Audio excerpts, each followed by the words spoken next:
কি রে তুই সিগারেট খাচ্ছিস? সিগারেটই তো খাচ্ছি। একটু আগে তো নিজে গলা ফাটাই বলতেছিল যে ও টেনশনে পড়লে সিগারেট খায়। আমি টেনশনে আছি তাই সিগারেট খাচ্ছি। দেখি দেখি দেখি দেখি দেখি। আরে! আসলে তো এই টেনশনের নাম কি জানিস? নার্ভাস 99। তোর বুকের বাম পাশটা ঠিক যতটা উত্তেজনা, বুকের ডান পাশটা ঠিক ততটাই শান্ত। কারণ তোর বুকের ডান পাশটায় আমি আছি। তুই এক কাজ কর, তুই সিগারেটটা আরো বেশি বেশি করে খা, আর তুই মরে যা। ব্যাস, আর কোনো টেনশনই থাকলো না। তোর বিয়েটা করতে হবে না।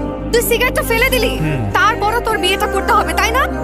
আরে বোকা, সিগারেটটা তো আমি আমার জন্য ফেলিনি, তোর জন্য ফেলেছি। ওই সিগারেটের আগুনে যদি আমার বুকটা জ্বলে পুড়ে ছারখার হয়ে যায়, তোর কি হবে? তুই না আমার বুকের ডান পাশে থাকিস। শোন, আমি সবকিছু হারাতে পারবো, কিন্তু তোকে হারাতে পারবো না। তুই যদি আমাকে ফিরিয়েই দিবি, তাহলে কেন আমাকে বারবার মায়া টানিস? কয়দিন পর তো আমি এমনিতেই হারিয়ে যাবো, তারপর তো চাইলেও আমাকে তোর কাছে রাখতে পারবি না। এটাকে হারিয়ে যাওয়া বলে না, এটাকে বলে হৃদয়ে থেকে যাওয়া। এটাকে যদি হৃদয়ে থেকে যাওয়াই বলে, তাহলে তোকে হয়তো আমি কখনো কাছে পাবো না, কিন্তু আজীবন তুই আমার হৃদয়ে থেকে যাবি। এর নামই আমার কাছে ভালোবাসা।